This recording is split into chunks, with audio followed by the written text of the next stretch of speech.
On the frostbitten morning of December 7, 1946, 16-year-old Klaus Friedrich Müller crouched behind a pile of rubble in what remained of Frankfurt's Bahnhofsviertel district, watching the olive-drab Willys MB Jeep idling outside the bombed-out shell of the old post office. The American military policeman had gone inside, probably to deliver mail or check on something administrative, and the vehicle sat there unguarded, its engine running, exhaust steaming in the bitter winter air. Klaus's stomach cramped with hunger. He hadn't eaten a proper meal in 3 days, and his younger sister Maria was home coughing blood into rags because they couldn't afford a doctor. The Jeep represented something more than transportation. It represented survival in a city where the black market ruled, and an American military vehicle could be stripped and sold for enough food to last his family through the winter. His hands trembled as he made his decision. Klaus had never driven anything in his life, but he had watched the American soldiers carefully for months, memorizing their movements, studying how they operated these machines that seemed to symbolize everything Germany had lost. Before the war, his father had owned a small automotive repair shop, and Klaus had absorbed technical knowledge the way other boys absorbed football scores. The theory was there, lodged somewhere in his memory alongside images of his father's burnt body being pulled from their bombed home in 1944. Klaus moved quickly, his worn shoes 2 sizes too large and stuffed with newspaper making soft sounds against the broken pavement. His breath came in short, visible bursts.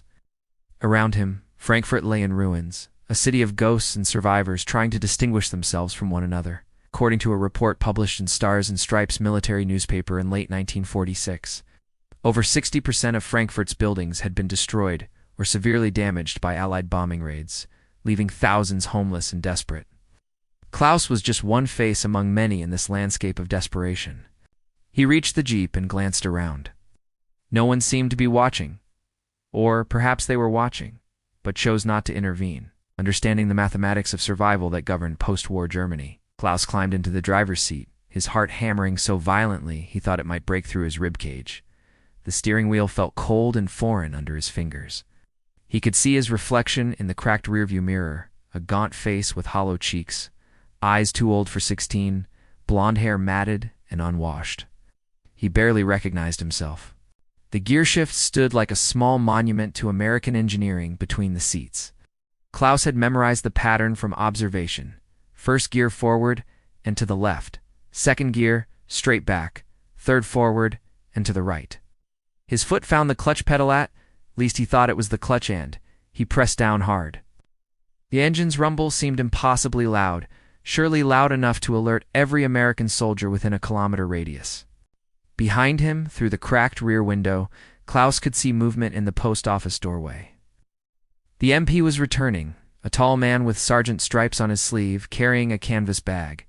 Their eyes met for a single, frozen moment. The American's expression shifted from casual alertness to sharp recognition of what was happening. His hand dropped toward the holster at his hip. Klaus jerked the gear shift, released the clutch too quickly, and the Jeep lurched forward violently, stalled, then somehow caught and roared to life again. His foot found the accelerator and he pressed down hard, too hard, and the vehicle shot forward down the debris-strewn street, weaving wildly as Klaus fought the unfamiliar steering. Behind him, he heard shouting, first in English, then in German as passersby reacted to the spectacle, but he didn't look back. He couldn't look back. Looking back meant acknowledging what he'd become, a thief, a criminal, someone his father would have been ashamed of. The Jeep careened around a corner, missing a woman pushing a cart of salvaged bricks by centimeters. Klaus realized with growing terror that he had absolutely no idea how to stop the vehicle or where he was going. Sergeant James Robert Patterson stood frozen for precisely 2 seconds, watching his Jeep disappear around the corner of Tonnestrasse in a cloud of dust and exhaust. Those 2 seconds contained within them a complete emotional journey: surprise, anger, professional assessment of the situation, and something unexpected, a flash of recognition of the desperation that would drive someone to such an act. At 32 years old, Patterson had been in Germany for 18 months.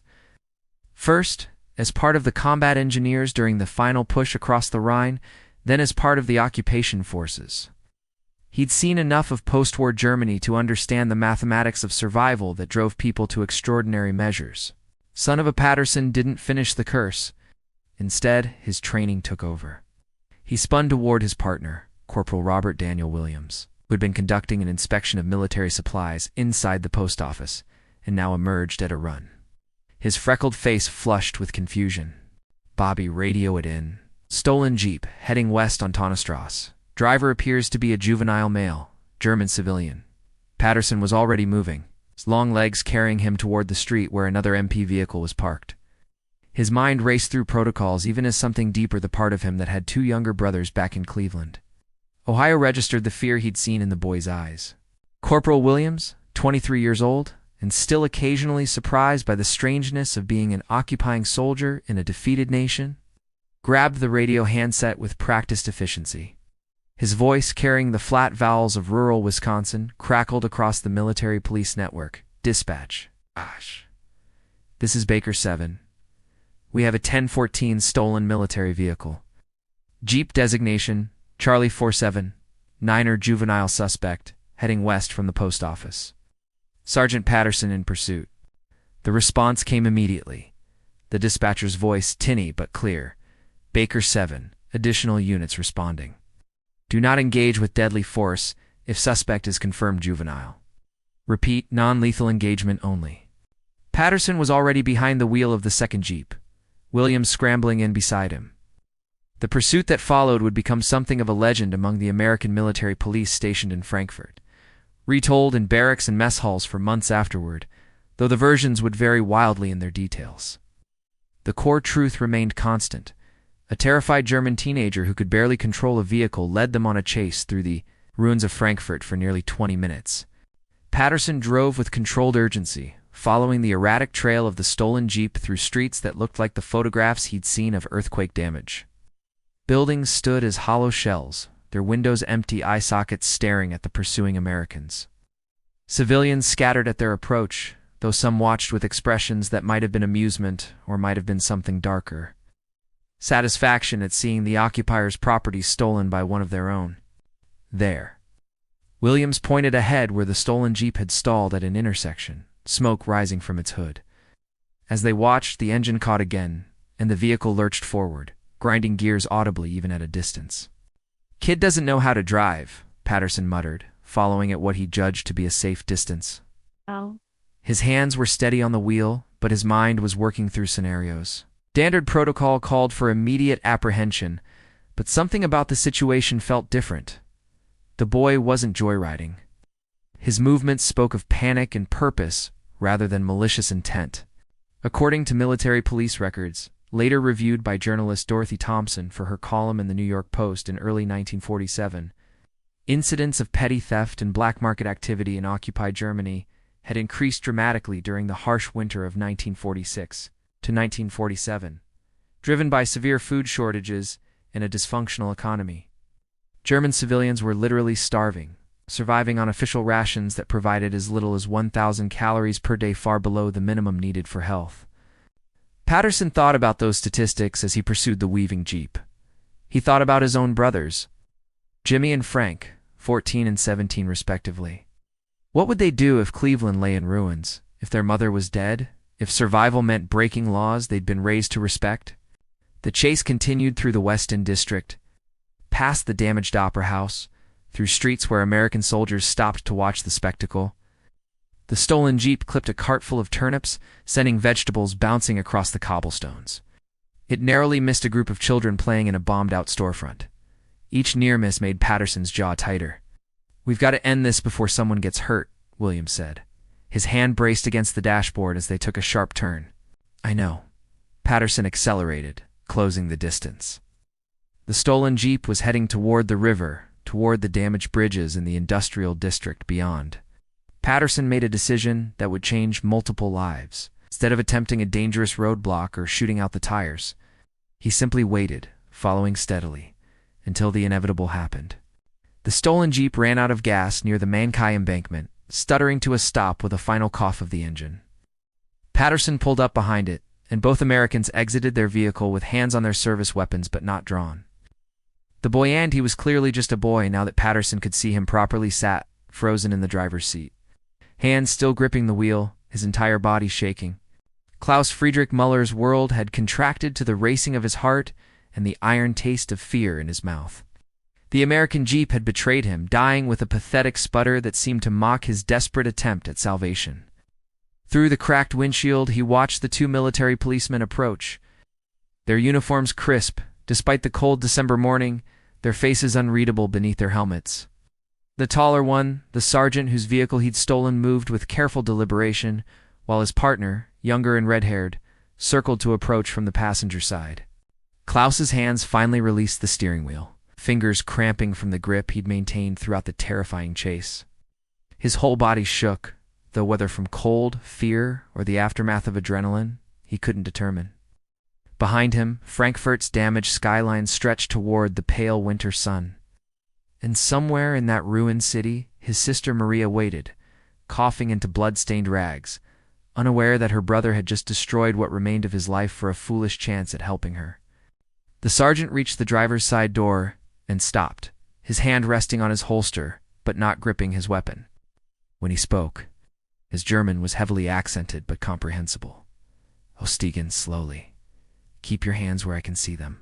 Klaus complied, his movements stiff and awkward. His legs nearly buckled when his feet hit the ground, partly from the physical strain of the chase, partly from the weight of what he'd done settling onto his shoulders. He stood there, swaying slightly, and forced himself to meet the American's eyes. If he was going to prison, if they were going to shoot him, he would at least die without cowering. Up close, Sergeant James Robert Patterson studied the boy who had stolen his Jeep with a practiced eye that had learned to read people across language barriers and cultural divides. What he saw surprised him, not a hardened criminal or a defiant enemy, but a terrified child in a body stretched thin by hunger. The boy's coat, several sizes too large and patched with mismatched fabric, hung on a frame that couldn't have weighed more than 50 kilograms. His face carried the gaunt, hollow-cheeked look Patterson had come to associate with chronic malnutrition, and his eyes held something that made the sergeant's chest tighten, resignation mixed with a desperate dignity. "How old are you?" Patterson asked in German. "Sechzehn? 16? The boy's voice cracked on the word. Corporal Bobby Williams, who had moved into position on the other side of the Jeep, holstered his weapon and pulled out a notebook. Preparing to document the incident according to standard military police procedure, his expression was troubled. At 23, Williams was young enough to remember the recklessness of teenage years, old enough to understand the gravity of the situation. "Name," Patterson continued, maintaining his authoritative tone while his mind worked through the options available to him. By the book, this was vehicle theft, fleeing military police, and reckless endangerment. The boy could be turned over to German civilian authorities or processed through the military justice system as pertained to crimes against occupation forces. Either way meant jail time, probably months or years, possibly worse. Klaus Friedrich Muller, the boy's German, carried a Frankfurt accent, educated despite his appearance. "My identification papers are in my pocket. I can show you." Slowly, Patterson cautioned, and watched as the boy produced a worn document from inside his coat. The Ausweis German identification card confirmed the age and name, listed an address in the Bockenheim district, and bore the stamps and signatures required under occupation regulations. Patterson noticed something else. The card listed Klaus's profession as student, with a notation indicating completion of gymnasium education despite the chaos of the war years. According to documentation preserved in the National Archives and later reviewed by historians studying the American occupation period, approximately 80% of German males, aged 15 to 18 in 1946, had lost at least one parent to the war, and many had seen their education disrupted or ended entirely. Klaus represented both statistics and stood as an individual tragedy. "Why?" Patterson asked simply, switching to English and then repeating in German when he saw incomprehension on the boy's face. "Warum haben Sie das getan?" Klaus's composure cracked. Words spilled out in rapid German, his voice rising and falling with emotion. His sister was sick, desperately sick with what he suspected was tuberculosis, but couldn't confirm because they had no money for a doctor. His mother had died in the bombings in 1943, his father in 1944. They lived in a single room with 5 other families, sharing a communal toilet and a single cold water tap. He'd thought stupidly, he knew now that he could sell the Jeep or its parts on the black market, get enough money for medicine, for food, for a doctor to see Maria. He'd thought he could save her. As Klaus spoke, Patterson saw Williams's expression change from professional detachment to something more complicated. The corporal had sisters back in Wisconsin, 3 of them, and the youngest was 16, like this German boy. Patterson himself thought of his brothers, safe in Cleveland, complaining about homework and chores, unaware of how fortunate they were. When Klaus finished speaking, silence stretched between the 3 of them, broken only by the distant sounds of Frankfurt beginning its day. Church bells from an undamaged cathedral, the rumble of military vehicles, voices calling in German and English. Patterson made a decision that would have complicated consequences, that violated several regulations and procedures, but felt undeniably right. "Bobby," he said in English, "radio dispatch, that we've recovered the vehicle and apprehended the suspect. Oh. Tell them we're bringing him in for processing." Williams nodded and moved to comply, but Patterson added quietly, "Tell them we'll be about an hour. We need to assess the vehicle for damage." Understanding flickered across Williams's freckled face, followed by a slow smile. "Roger that, Sergeant. Vehicle assessment required." Klaus understood none of the English conversation, but he recognized the tone shift, saw something change in the American's posture. He remained standing at attention, awaiting his fate, 17 years old, in all but official counting. Hungry and frightened and resigned to whatever punishment awaited him in this new Germany where the conquerors held all the power. Sergeant James Patterson studied Klaus Muller with the careful assessment of a man who had spent 18 months learning to read situations, cross language barriers and cultural devastation. The December morning continued to unfold around them on the Mankai embankment, cold and bright, the damaged river flowing past with its burden of debris and history. Behind them, Frankfurt rose in its ruined glory, a city learning to live again among its own broken bones. "Get in," Patterson said finally, gesturing to the back seat of his Jeep. When Klaus hesitated, confusion and fear warring on his gaunt face, the sergeant repeated the command more firmly in his accented German, "Einsteigen, jetzt." Klaus climbed into the back seat, his body rigid with anticipation of handcuffs or worse. Instead, Corporal Bobby Williams slid in beside him, close enough to prevent any escape attempt, but not threateningly so. Patterson returned to the stolen Jeep, checked its fuel gauge completely empty, as he'd suspected, and its general condition. Remarkably, despite Klaus's panicked driving through Frankfurt's obstacle course of ruins, the vehicle had sustained only minor scratches and a slightly bent fender. American engineering had proven robust against inexperienced German desperation. Patterson returned to his own Jeep and started the engine, instead of heading toward military police headquarters on Bockenheimer Landstrasse. He turned south, toward the Bockenheim district. Williams raised an eyebrow, but said nothing, understanding that his sergeant was following an instinct that would be difficult to justify in any official report. Klaus registered the change in direction, his eyes widening. "Whoa, Ferran, we're hin." "Where are we going?" "Your home," Patterson replied in his careful German. "Show us where you live." The drive through morning Frankfurt revealed a city in the grip of what contemporary observers called the hunger winter, according to reports compiled by the American military government and later analyzed by historian Edward N. Peterson in his 1977 work on the occupation period. The winter of 1946 to 1947 was particularly brutal, with temperatures dropping well below freezing, while coal shortages left most German civilians without heat. Food rations had been cut to dangerously low levels, and black market prices had soared beyond the reach of ordinary citizens. Patterson saw evidence everywhere, women queuing outside shuttered shops in the early morning cold, hoping for rumors of food deliveries that might never come. Children with swollen bellies and stick-thin limbs, the telltale signs of protein deficiency. Elderly people wrapped in layers of ragged clothing, moving slowly as if each step required calculation of precious remaining energy. Klaus directed them through streets he knew intimately, past the skeletal remains of buildings that had once defined his childhood geography. He pointed out what had been his father's automotive repair shop, now just a foundation in twisted metal land, the gymnasium, where he'd studied Latin and mathematics before the school took a direct hit in 1944.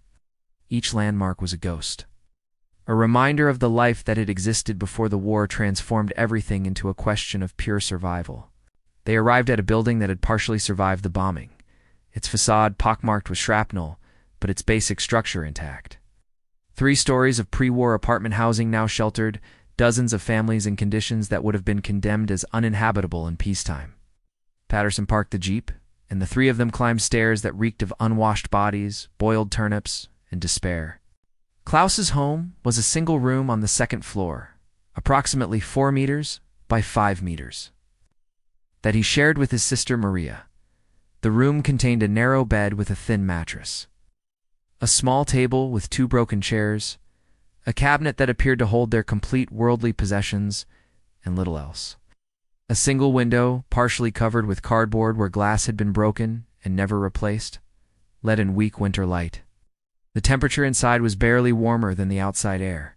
Maria Muller lay on the bed, wrapped in blankets that had clearly been scavenged from various sources, their patterns mismatched and their condition poor. She was 14 years old but looked younger and older, simultaneously younger because of her small, underdeveloped frame, older because of the exhaustion that marked her pale face. When they entered, she was seized by a coughing fit that brought up blood-spotted phlegm into a rag she held pressed to her mouth. Patterson felt Williams stiffen beside him. Corporal had seen combat injuries, had helped clear concentration camps in the final months of the war. But there was something about this ordinary suffering, a sick child in a cold room that pierced through, professional detachment. Klaus rushed to his sister's side, speaking rapidly in German to colloquial and quick for Patterson to fully follow. But the meaning was clear. Reassurances, apologies. Promises that everything would be all right even though both siblings surely knew otherwise. Maria's eyes, fever-bright and enormous in her thin face, registered the presence of the American soldiers with alarm. Patterson stood in the doorway of that terrible room and made several calculations simultaneously.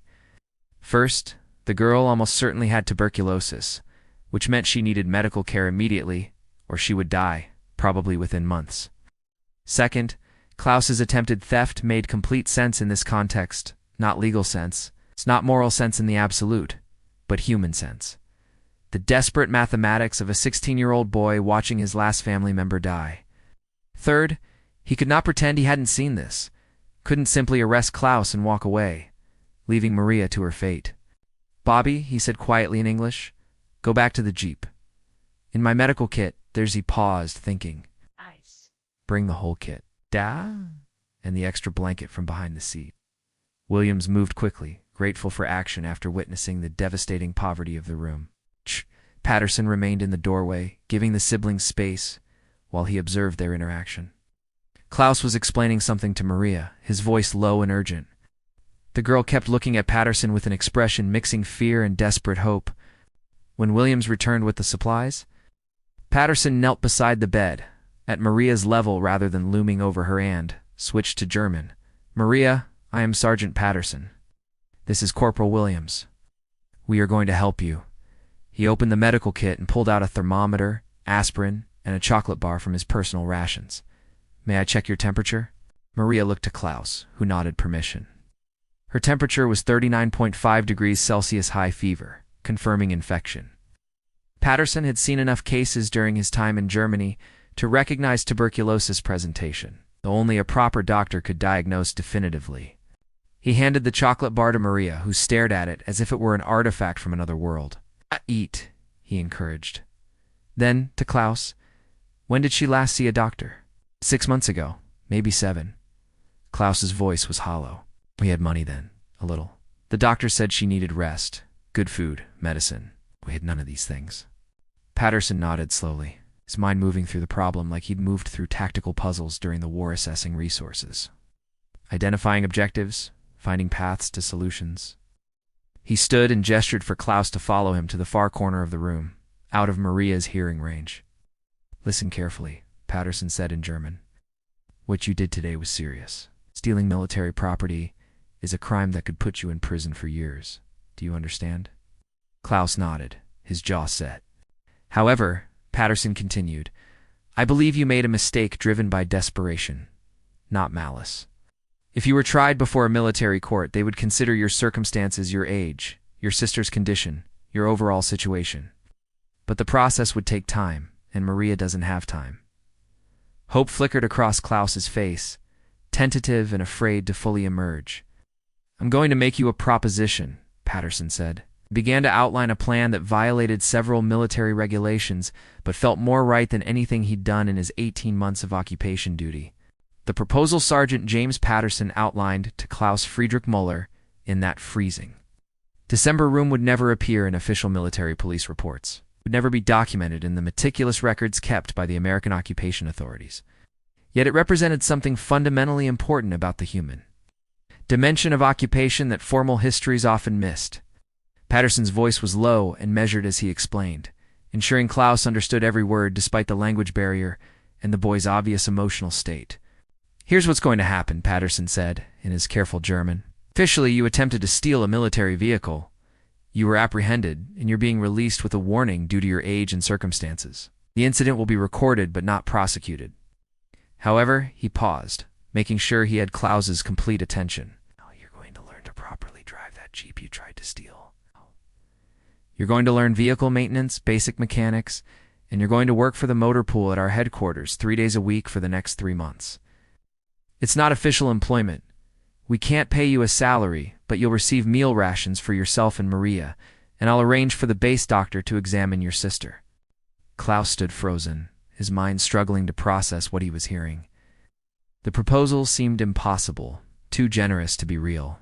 A trick, perhaps. "Wareham?" he asked finally. "Why would you do this?" Patterson considered the question, looked back at Maria on the bed, watching them with her fever-bright eyes, then at Corporal Williams, who stood near the door with an expression of quiet approval. "'Cause," the sergeant said slowly, "because you're 16 and you tried to save your sister. 'Cause leaving you both to die, when I can do something about it, would make me complicit in an injustice worse than vehicle theft. And because maybe," he paused, searching for the right German words, "maybe occupation doesn't have to only be about punishment and control, but it can also be about helping people rebuild their lives." According to journalist Dorothy Thompson's writing in the New York Post during this period, such individual acts of compassion between American soldiers and German civilians occurred more frequently than official policies might suggest, though they rarely received documentation or recognition. Thompson wrote in early 1947 about the quiet humanity of individual servicemen who saw beyond the categories of conqueror and conquered to recognize simple human need. Klaus's eyes filled with tears he couldn't prevent. "Ich verstehe nicht, I don't understand." His voice broke on the words. "You don't need to understand right now," Patterson said, more gently. "You need to trust that I mean what I'm saying. Tomorrow morning, 0700 hours, you'll report to the motor pool headquarters. Ask for Sergeant Patterson or Corporal Williams. Bring your identification papers. We'll start with vehicle mechanics.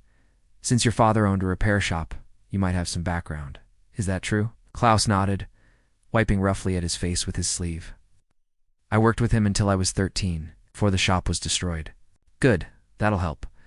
Patterson pulled a small notepad from his pocket and wrote something, tore off the page and handed it to Klaus. "This is the address, and a note in English saying, 'You have permission to be there. Don't lose it. If any other MPs stop you, show them this.'" Bobby Williams stepped forward, holding the extra blanket. "For your sister," he said in English, then attempting German. "Fardine Schwester." His accent was terrible, but the gesture clear. He also pulled several ration bars from his pocket's contraband, trading them away. But who would enforce such rules here and place them on the small table? Maria watched all of this with wide eyes, her thin fingers clutching the chocolate bar Patterson had given her. She hadn't eaten it yet. Klaus noticed she was holding it like something precious to be savored later, or perhaps shared with him. The thought made his chest ache. Patterson knelt again beside Maria's bed, this time with a small bottle from his medical kit. "Aspirin," he said, showing her the label. "For the fever and pain? 2 tablets every 4 hours with water if you have it." "Klaus knows how to measure 4 hours. There's a church bell nearby." "Yes, St. Michael's," Klaus confirmed. "It rings every hour when it's working." "Good. Listen for the bells." Patterson stood, looking at both siblings. "The base doctor's name is Captain Michael Howard. He's a good man, experienced. I'll arrange for him to visit tomorrow after I've spoken with him about your situation. We can't officially treat German civilians at their homes. There are regulations, but he might be able to suggest treatment options and possibly arrange for you to be seen at a civilian hospital." The reality was more complicated than Patterson made it sound. according to military medical protocols documented in the American military government records. Army doctors were theoretically prohibited from treating German civilians, except in emergency situations or when specifically authorized. However, these regulations were frequently interpreted flexibly by individual medical officers, particularly as the humanitarian crisis of the hunger winter became increasingly apparent. Klaus found his voice, still thick with emotion. How can I repay this? How can I ever by showing up tomorrow at 0700 hours? Patterson interrupted firmly. By learning to drive properly so you don't endanger yourself or others? By taking care of your sister and yourself? That's the repayment. Williams added something in English that Klaus didn't understand, but Patterson smiled slightly and nodded. Bobby says you should also promise never to steal another Jeep, but I think that's already understood. The three men and the sick girl stood in that cold room for a moment that stretched beyond its chronological boundaries. A moment where the normal categories of occupation, conqueror and conquered, American and German, soldier and civilian dissolved into something more fundamental. Human beings recognizing each other across the chasm of war and its aftermath. Patterson pulled out his wallet and removed several occupation marks, the currency used in the American zone. He pressed them into Klaus's hand before the boy could protest. For coal, if you can find any. For food.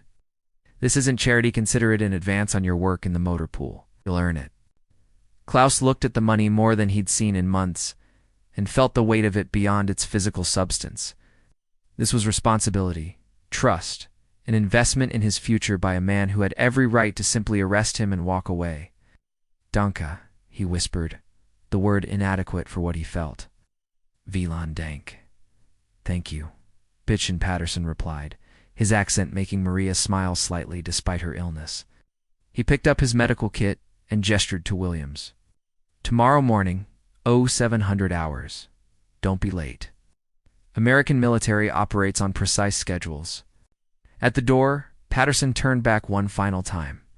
Klaus stood straight despite his hunger and exhaustion, his hands still clutching the occupation marks, his face showing the first genuine hope either American had seen since entering the room. Maria had opened the chocolate bar and broken off a tiny piece, letting it melt on her tongue, her eyes closed in something like prayer. One more thing, Patterson said. When you come tomorrow, wear warm clothes if you have them.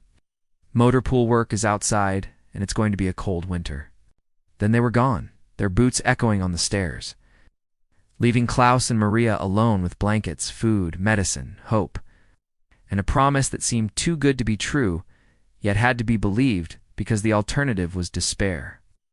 Klaus sat on the edge of Maria's bed and showed her the occupation marks, told her about the morning and what would happen next. His sister listened, her breathing still labored, but slightly easier with the aspirin beginning to work, and when he finished, she said simply, Die Amerikaner sind, nicht alle schlecht. The Americans are not all bad. No, Klaus agreed, thinking of Patterson's eyes, tired but kindened, Williams's awkward German and generous smile. Oh. They're not all bad. Outside in the Jeep, Williams looked at Patterson with an expression mixing admiration and concern. Sarge, you know that was about 12 different regulation violations, right? 14, actually, by my count, Patterson replied, starting the engine. You planning to report me, Corporal? Williams grinned. Hell no, sir. I'm planning to help. Kid looked like he weighed about 90 pounds soaking wet. 3 meals a week at the motor pool? He'll double that. That's the idea. Patterson navigated carefully through the ruined streets, heading back to Ward headquarters where they would need to file a report about the morning's events. A carefully edited report that would mention vehicle theft, pursuit, and recovery, but would somehow omit most of what had actually mattered. And Bobby, when we get back, I need you to talk to Captain Howard. Off the record, tell him what we saw. See if he's willing to make a house call tomorrow evening. On it, Williams was quiet for a moment, then added, My sister back home. She's 14 too, same age as Maria. I keep thinking if Wisconsin had been bombed flat if my dad had died. If I was that German kid's age trying to take care of her, I'd have stolen that Jeep too. Hell, I'd have stolen 10 Jeeps. Yeah, Patterson said softly. Yeah, so would I. The morning of December 8th, 1946, arrived bitter and crystalline. the kind of cold that made breathing painful and turned exhaled breath into ice crystals that caught the weak winter sun. Klaus Friedrich Muller woke before dawn in the pre-dawn darkness of the unheated room, his body curled around his sleeping sister for warmth. And for several disorienting moments, he thought the previous day had been a dream born of desperation. Then he felt the weight of the extra blanket the Americans had left, smelled the faint chocolate scent still clinging to Maria's breath, and remembered it had been real. He rose carefully, trying not to wake Maria, and in the dim light examined his clothing options. Warm clothes, the sergeant had said. But Klaus's entire wardrobe consisted of what he wore: the patched coat, threadbare trousers, the 2 large shoes, plus one other shirt with fewer holes and a sweater had knitted before she died. He put on both shirts, the sweater and the coat, layers of inadequate insulation against December's bite. Maria stirred as he moved toward the door. "Klaus." Her voice was rough from coughing but sounded slightly stronger than the previous day. The aspirin and a full night's sleep with proper blankets had helped. "I'm going to the American base," he told her, kneeling by the bed. "The Sergeant Patterson I told you about the arrangement. I'll be back this afternoon with food. Be careful." Maria's eyes showed concern mixing with hope. What if it was a trick? What if they arrest you when you arrive? The thought had occurred to Klaus during the sleepless hours before dawn, turning over and over in his mind like a stone in a tumbler. But he'd reached a conclusion. Even if it was a trap, even if they arrested him at the gate, at least Patterson had left them money and supplies that would help Maria survive a few more weeks. Oh. And if it wasn't a trap, if the Americans meant what they said, then missing the appointment would destroy the only real opportunity for survival they'd been offered. "If I'm not back by dark," Klaus said, pulling the threadbare scrap of paper from his pocket, the note Patterson had written, "Now precious as gold. Take this to the address written here. Ask for Corporal Williams. He'll help you." "Klaus, I'll be back," he promised, hoping it was true. He kissed her forehead, hot still with fever, but not as burning as yesterday, and left before she could protest further.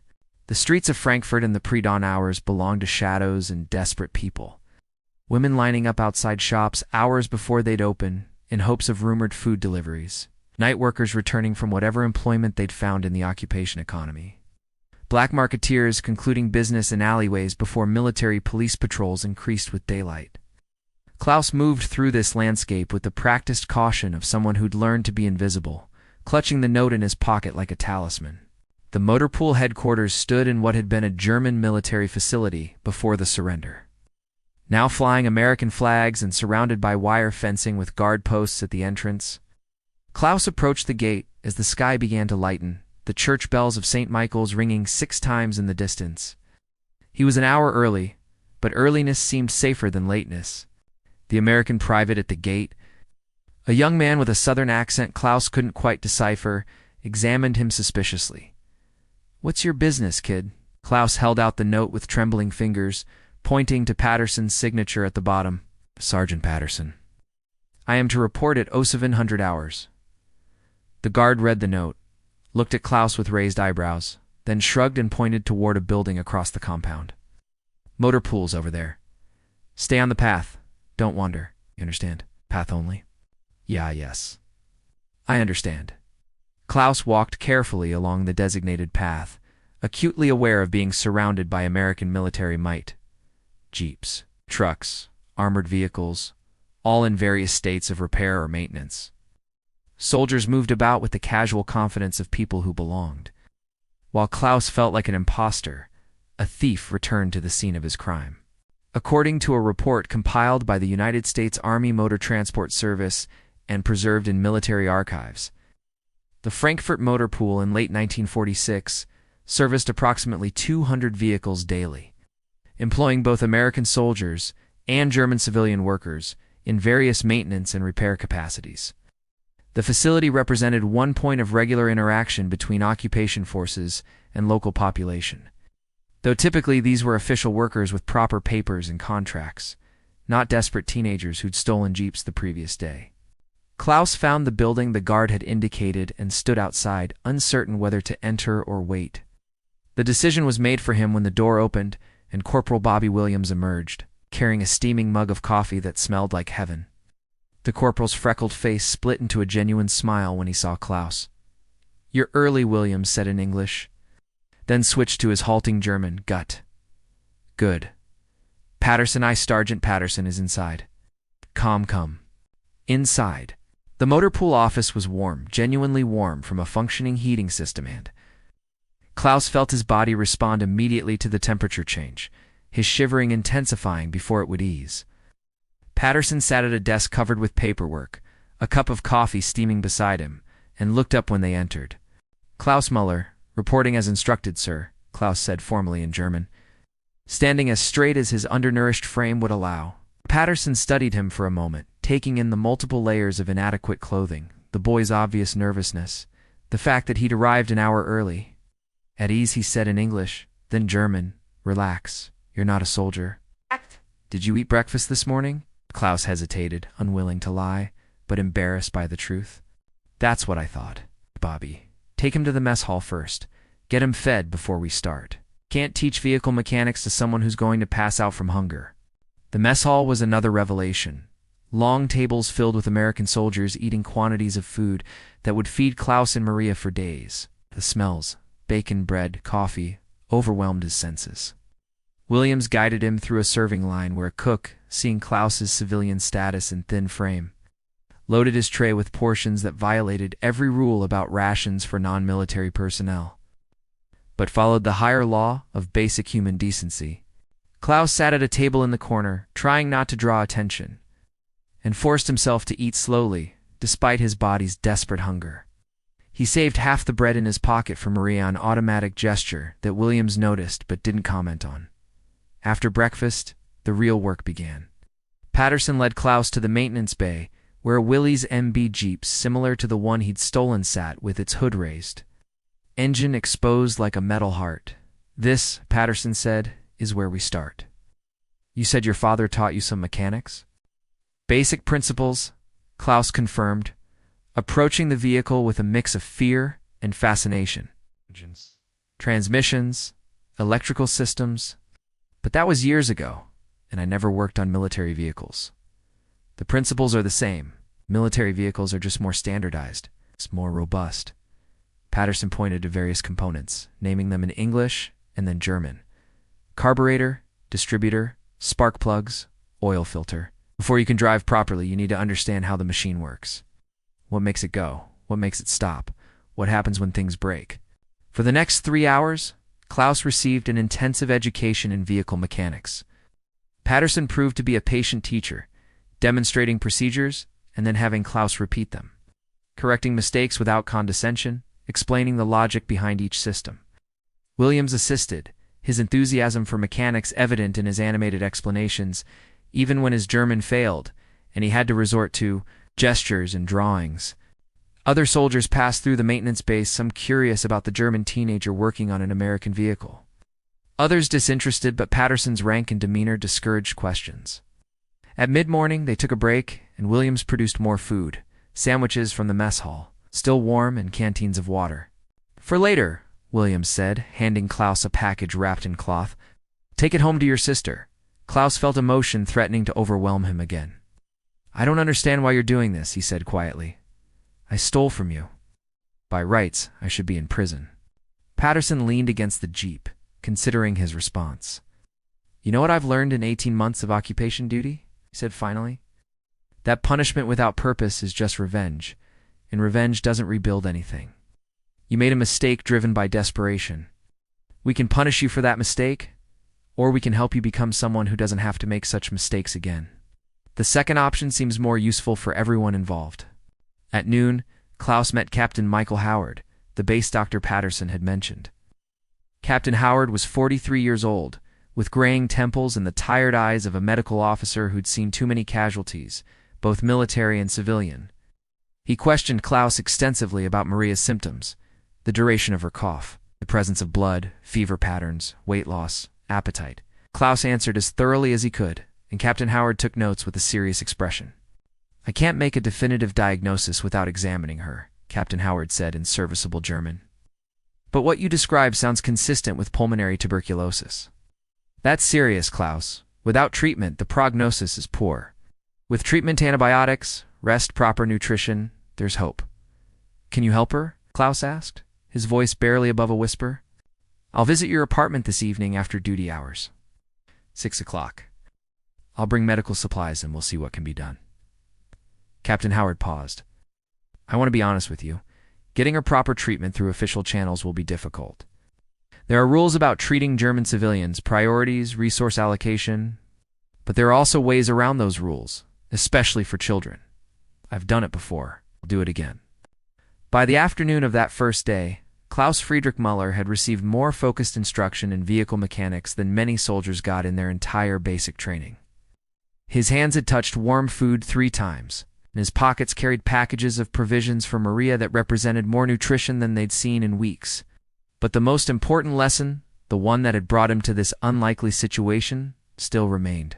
Learning to actually drive. Sergeant James Patterson led Klaus to an open area behind the motor pool compound. A stretch of packed dirt and gravel that served as a practice area for new drivers in vehicle testing. The same Jeep Klaus had attempted to steal the previous day sat waiting, its engine running smoothly, freshly fueled and checked. Corporal Bobby Williams leaned against the hood, clipboard in hand, ready to observe and document this highly irregular driving instruction. Before we start, Patterson said seriously in German, I need you to understand something. Driving a vehicle is accepting responsibility for yourself, for your passengers, for everyone around you. Yesterday, you operated this machine without understanding it, and you nearly killed yourself and others multiple times. Today, you learned to do it correctly. Are you ready to accept that responsibility? Klaus nodded, his throat tight with nervousness and determination. Yes, sir. Don't call me sir. I work for a living. Patterson gestured to the driver's seat. I get in. Klaus climbed behind the wheel for the second time, but now the experience felt completely different. Yesterday had been panic and desperation. Today was instruction and possibility. Patterson slid into the passenger seat beside him, positioned where he could reach the steering wheel or emergency brake if necessary. First lesson, the controls. Patterson pointed to each element systematically, naming them in German and English, making Klaus touch each one and repeat its name and function. Clutch, brake, accelerator, gear shift, steering wheel, emergency brake, ignition, speedometer, fuel gauge, oil pressure, temperature. You need to understand all of these instinctively, without thinking. When you're driving, decisions happen fast. No time to remember which pedal is which. According to military training manuals from the period, standard Army driver instruction typically required 12 to 16 hours of practice before a soldier was considered qualified on basic vehicle operation. Patterson was attempting to compress essential elements of this training into a single afternoon for a hungry SE. Nervous 16-year-old German boy who spoke minimal English and had spent the previous day committing federal crimes. By any reasonable standard, this should have been impossible. But Klaus proved to have natural aptitude, likely inherited from his father's mechanical work. His hands were steady on the controls, despite his nervousness, and he listened with absolute concentration to every instruction. Patterson started with the most basic concepts: how to engage the clutch smoothly, how to shift between gears without grinding, how to use brake and accelerator in coordination. The machine responds to you, Patterson explained, one hand resting ready on the emergency brake. Too aggressive with the clutch, and it stalls. It's too aggressive with the accelerator, and you lurch forward. Everything needs to be smooth, controlled. Feel the engine through the pedals and the wheel. Listen to its sound. The machine will tell you what it needs if you pay attention. Klaus practiced starting and stopping for 30 minutes. The Jeep jerking and stalling repeatedly, while Patterson offered corrections without frustration. Williams watched from a safe distance, occasionally calling out encouragement or taking notes. Other soldiers passed by, some pausing to watch the unusual spectacle of an American MP teaching a German civilian to drive, but Patterson's focused demeanor discouraged commentary. Gradually, Klaus's movements became smoother.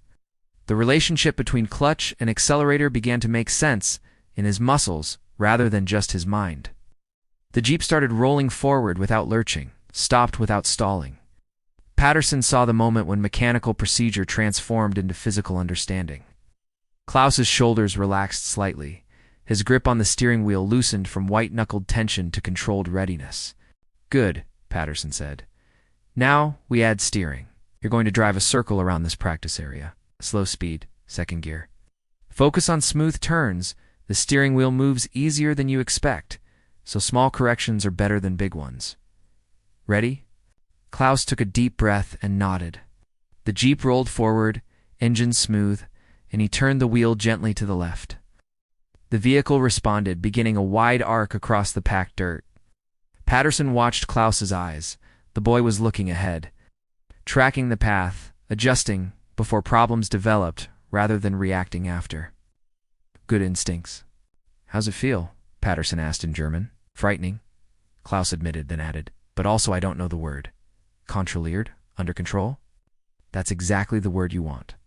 Patterson allowed himself a small smile, a feeling having control, understanding how the machine responds. That's what driving should feel like. Yesterday you were riding a runaway horse. Today you're learning to be the rider who guides the horse. Big difference. They practiced circles and figure eights for another hour. Klaus's confidence grew visibly, though Patterson was careful to keep the speeds low and the maneuvers simple. Several times the sergeant had to grab the wheel to prevent overcorrection. And once he deployed the emergency brake, when Klaus panicked and hit the accelerator instead of the brake approaching a turn. But these were teaching moments, not disasters, and each one reinforced the lessons. Bobby Williams approached during a break where Klaus sat behind the wheel, hands trembling slightly from the sustained concentration and adrenaline. "Sarge, it's 1,600 hours. We're pushing the duty schedule." Patterson checked his watch and nodded. "One more circuit, then we're done for today." He turned to Klaus. "Tomorrow, you come back. Same time. We'll practice more, gradually increase difficulty. By the end of the week, you should be competent enough to drive without supervision in simple conditions. By the end of the month, you'll be qualified. But that only happens if you practice, if you take this seriously, if you accept the responsibility I talked about earlier. Verstehst du?" "I understand," Klaus said firmly. "I'll be here, I promise." "Good. Now take us one final circuit, confident but careful, and then we'll get you home before dark." Klaus completed the final practice circuit with his best performance yet. Smooth acceleration, coordinated turning, controlled braking at the finish. When he turned off the engine, his hands were steady, and his expression showed exhausted satisfaction. Patterson clapped him on the shoulder, a gesture that made Klaus flinch before he recognized it as approval rather than punishment. They drove Klaus home in the patrol jeep, Williams at the wheel while Patterson sat in back with Klaus, discussing what they'd learned that day. The packages of food sat at Klaus's feet more than he'd expected, more than he knew how to adequately thank them for.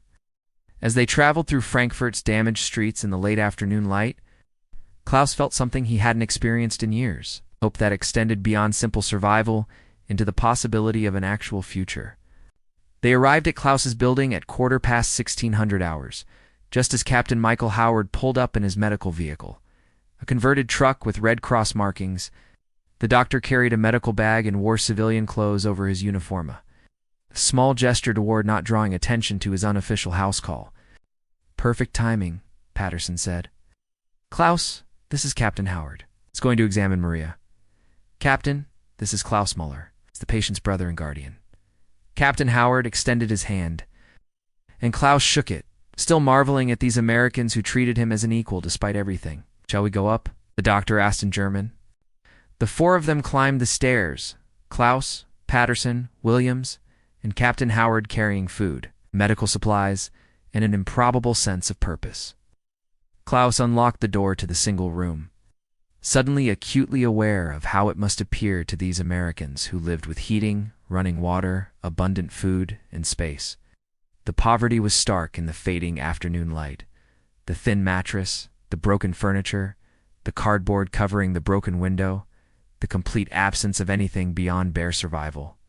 Maria was awake, sitting propped against the wall with the blanket wrapped around her thin shoulders. Her eyes widened when she saw Klaus accompanied by 3 American soldiers, and fear flickered across her face before Klaus's reassuring smile calmed her. "Maria," Klaus said gently, "this is Captain Howard. He's a doctor. He's come to examine you and help you get better. And you remember Sergeant Patterson and Corporal Williams from yesterday?" Captain Howard approached the bed with practiced medical calm, speaking softly in German. Hello, Maria. Your brother told me you haven't been feeling well. I'd like to examine you if that's all right. Check your breathing, your fever, ask some questions about your symptoms. Maria looked at Klaus, who nodded encouragement. It's all right, he assured her. Captain Howard is here to help. What followed was a thorough medical examination conducted in that inadequate room with insufficient light and no proper medical facilities. Captain Howard listened to Maria's lungs with his stethoscope, his expression growing more serious as he heard the distinctive sounds of fluid and infection. He checked her temperature, still elevated at 13.9 degrees, examined her throat, palpated lymph nodes in her neck and armpits that were swollen and tender. He asked detailed questions about the progression of her symptoms, her medical history, her diet and living conditions. Patterson and Williams stood near the door, giving the doctor space to work but present as quiet support. Patterson watched Klaus watch his sister, saw the raw fear and love in the boy's eyes, and felt the rightness of his decision to help these children, despite all the regulations and protocols he was violating. Finally, Captain Howard completed his examination and sat back, his expression grave. He gestured for Klaus to join him near the window, out of Maria's immediate hearing range, and spoke quietly in German. It's tuberculosis, as I suspected. Pulmonary TB, probably active for 6 to 8 months based on symptom progression. She needs immediate treatment. Antibiotics, specifically streptomycin if we can obtain it, plus rest, proper nutrition, and ideally hospitalization. The doctor paused. The good news is that she's young and her body still has some fighting capacity left. With proper treatment, the prognosis can be good. Without treatment, she'd die probably within 3 to 6 months. Klaus felt the world tilt. Those clinical words, 3 to 6 months, echoing in his mind like a death sentence. What can we do? He managed to ask. I'm going to start her on antibiotics tonight. I have some supplies I can provide. Captain Howard glanced at Patterson, who nodded slightly. Though officially, these supplies don't exist, you understand? I'll also write a referral to the German civilian hospital in Sachsenhausen. They have a TB ward, won't be comfortable, and the conditions are poor by any reasonable standard. But it's better than here, and they can provide consistent treatment. How much will it cost? Klaus asked, dreading the answer. For the hospital? Nothing. Medical care for TB is provided free under occupation health directives. Considered a public health priority because of the contagion risk. Captain Howard pulled bottles and packages from his medical bag. These are antibiotics, fever reducers, and vitamins. I'll show you how to administer them. Maria needs to take these exactly as prescribed even when she starts feeling better. For the next 20 minutes, Captain Howard instructed Klaus in medical care. Dosages, timing, signs to watch for, how to recognize improvement or deterioration. Patterson and Williams contributed the food packages they'd brought, and Captain Howard added nutritional supplements from his supplies. By the time they finished, the small table was covered with more medical supplies and food than the room had seen since before the war. Captain Howard examined Maria one final time, explaining to her in gentle terms what was happening and what the treatment would involve. You're going to feel better soon, he told her, but you must be patient. Healing takes time. Rest as much as possible. Eat everything your brother brings you, and take all the medicine exactly as prescribed. Can you do that? Maria nodded, tears streaming down her pale cheeks. Thank you, she whispered. Vielen Dank. I thought I was dying. Not if I can help it, Captain Howard said firmly. You're going to get better. Maria, I promise to do everything I can to make that happen. Over the following 2 weeks, Klaus Friedrich Muller's life settled into a routine that would have been unimaginable just days earlier. Each morning he woke before dawn in the still frigid room he shared with Maria, checked her temperature and symptoms gradually improving. Thank God, and Captain Howard administered her medications and made his way through Frankfurt's damaged streets to the American Motor Pool headquarters each morning. He reported at 0700 hours sharp, was fed breakfast that seemed impossibly abundant, and spent the day learning vehicle mechanics and driving under Patterson's patient instruction and Williams's enthusiastic encouragement. By December 22, 1946, Klaus could start a Jeep smoothly, shift through all 4 gears without grinding, navigate basic traffic scenarios, and perform routine maintenance checks. He'd also gained nearly 5 kilograms, his hollow cheeks beginning to fill out, his movements showing energy rather than exhaustion. Maria, too, was improving. The blood in her cough had diminished, her fever had broken, and she could sit up for hours at a time without debilitating weakness. Captain Howard visited twice more, each time declaring satisfaction with her progress and leaving additional supplies that officially didn't exist, but more than the technical skills and physical recovery. Something else was developing in that motor pool, relationships that transcended the categories of occupation. According to historian Edward Peterson's later analysis of the occupation period, these individual connections between American soldiers and German civilians represented micro-level reconciliation that official policies could neither mandate nor prevent, creating human bridges across the chasm of recent war. On the morning of December 22nd, Patterson arrived at the motor pool to find Klaus already working on a Jeep with a malfunctioning carburetor. His hands moving with confidence born of recent intensive training, Williams stood nearby, supervising and occasionally correcting Klaus's technique. The scene looked so natural that Patterson had to remind himself that 3 weeks earlier this same German teenager had stolen a vehicle and nearly killed himself through incompetence. "Morning, Sarge," Williams called out in English, and switching to German for Klaus's benefit, Klaus found the problem with that carburetor-clogged fuel jet.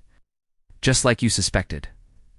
Klaus looked up from his work, his face smudged with grease, but his eyes bright. "Good morning, Sergeant Patterson. Hope I'm not overstepping by starting without you." "Initiative is good," Patterson replied, examining Klaus's work. "Though you should have waited for supervision before disassembling the carburetor. What if you'd needed help reassembling it?" "Corporal Williams is here," Klaus pointed out reasonably. "And besides, you taught me this procedure 2 days ago," I remembered.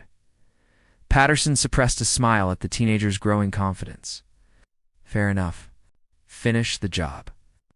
Then we're taking you out for road driving practice. Time to move beyond the practice lot." Klaus's expression mixed excitement with nervousness. "Real streets with traffic?" "Real streets with traffic," Patterson confirmed. "You can't learn to drive properly without experiencing actual conditions. Besides, I need to pick up some supplies from the quartermaster depot across town. You can drive us there under supervision, obviously." An hour later, Klaus sat behind the wheel of a Jeep, with Patterson beside him and Williams in the back seat, preparing to navigate Frankfurt's complicated streets for the first time. Patterson had chosen the route carefully. It's busy enough to provide realistic practice, but avoiding the most congested areas where a novice driver might cause serious problems. "Remember what I taught you," Patterson said calmly in German. "Watch ahead, not just immediately in front of you. Anticipate what other drivers and pedestrians will do. Leave space for mistakes, yours and theirs. And breathe. Tension makes you make mistakes." Klaus pulled out of the motor pool compound carefully, checking for traffic, signaling his turn, even though technically military vehicles weren't required to signal. Patterson noticed these small courtesies and approved Klaus was learning not just mechanical skills, but driving ethics, consideration for others sharing the road. Frankfurt's streets in late December 1946 presented a complex driving environment. According to reports from the American military government, the city was slowly recovering, but remained partially ruined with damaged buildings, rough pavement, limited traffic signals, and a mix of military vehicles, civilian cars, carts, and pedestrians, all competing for space in the narrow thoroughfares that remained passable. Klaus navigated this chaos with careful concentration, his hands steady on the wheel, his eyes constantly moving to check mirrors and scan for hazards. Patterson provided occasional quiet instructions. "Slow down approaching that intersection. Watch the cart on your right. Smooth on the brake." Don't jerk, but mostly let Klaus work through problems himself, intervening only when necessary. Williams in the back seat watched the passing streets with interest. He'd been in Germany for 8 months, but still found the mixture of destruction and resilience fascinating and troubling. Children played in bombed-out buildings. Women swept doorsteps of homes with missing walls. Merchants sold goods in makeshift markets among ruins. Life persisting despite devastation. They passed St. Michael's Church, its tower damaged but its bells still functioning. Marking the hours of Klaus's day, and Klaus gestured toward it. "That's my church," he said, a note of pride in his voice. Or it was. "I haven't attended Mass since my father died. No proper clothes." And the priests, some of them said the occupation was God's punishment for our sins. I stopped listening. Patterson considered this. The theological implications of occupation and punishment. For what it's worth, he said carefully, I don't think God works that way. Punishment that falls on children and the hungry doesn't seem very divine to me. Seems more like the natural consequence of war, which is a human invention, not a godly one. Do you believe in God, Sergeant Patterson? Klaus asked, navigating around a stopped tram with careful precision. I believe in something, Patterson replied. Not sure exactly what. Used to be clearer before the war. Combat has a way of complicating your theology. But helping you and Maria, that feels right in a way that makes me think maybe there is something divine in human kindness. Even if everything else is chaos. They arrived at the quartermaster depot without incident, Klaus parking the jeep with only minor corrections needed from Patterson.